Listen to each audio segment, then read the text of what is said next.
How can stoic thinking be useful in today's world? I'm Marco Perry. Welcome to the Perry Platform.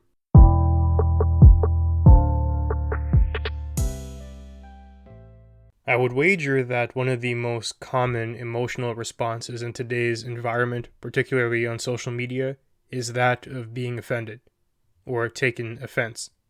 These seem to be daily occurrences for many people, and even occurrences that happen multiple times a day. Seeing a tweet from someone you don't know, someone who means literally nothing to you, but still taking that to heart and becoming enraged. That happens a lot. Some may even go as far as saying it's the defining problem of our generation. The toxicity that stems from that interaction usually leads to things like increased polarization and viewing people who think differently than you as an enemy. At a bedrock level, the increased tensions that we're seeing across the West come down to that.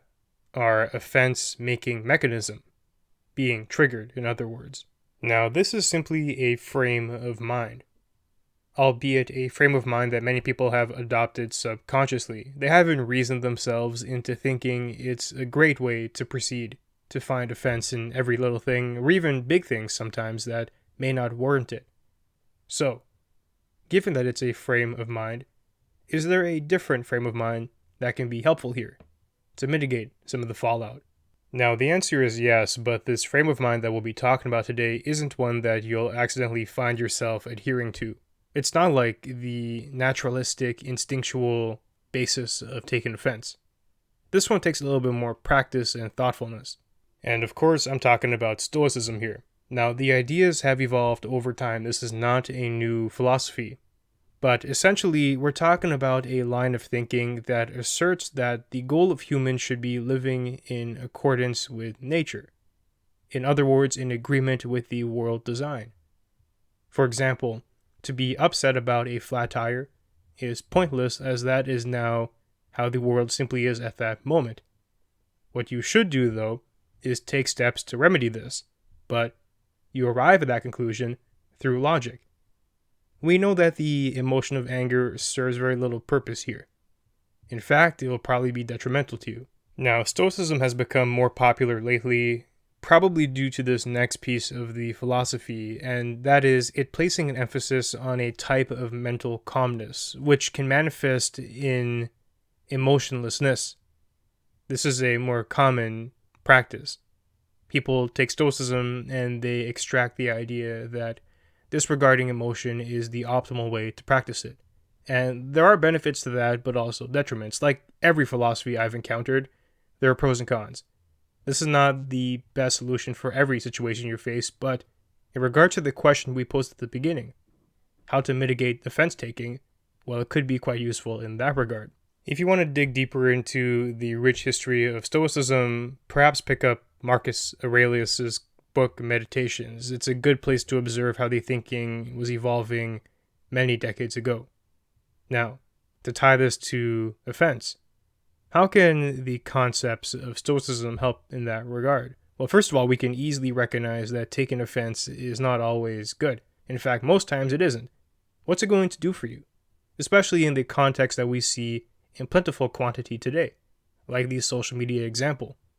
Getting angry at strangers who you know nothing of, who you will never meet, who may even be a troll bot, that is quite pointless.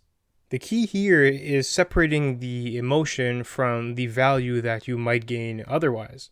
For example, perhaps it doesn't make sense to get offended, but maybe it's useful to break down the argument being presented to you. Do you have a counter-argument to what's being said? If you do, a calmness of mind will help you present that more efficiently and without raising the stakes. We've all been there, when you become emotionally hijacked in a discussion. And sometimes you become more edgy than you otherwise would be.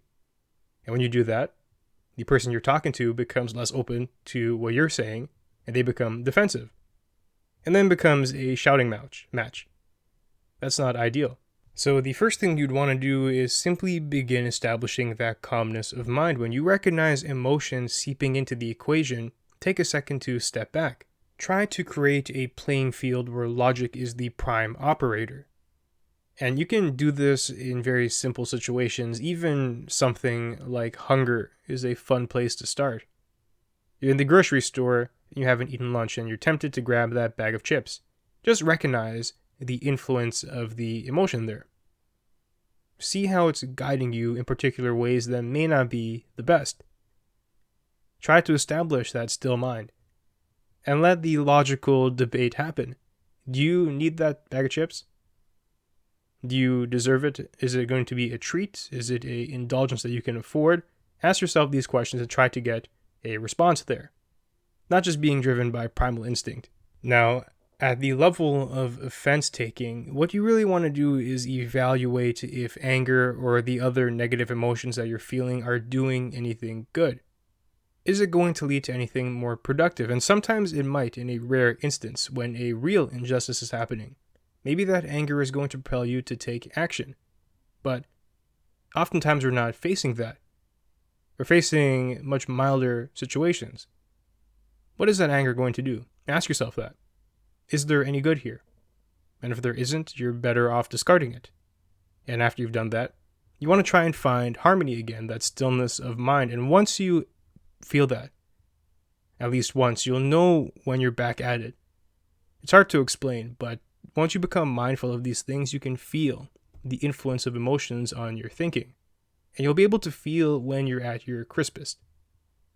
Is this synonymous with the old concept of being aligned with the world design, where Stoicism began?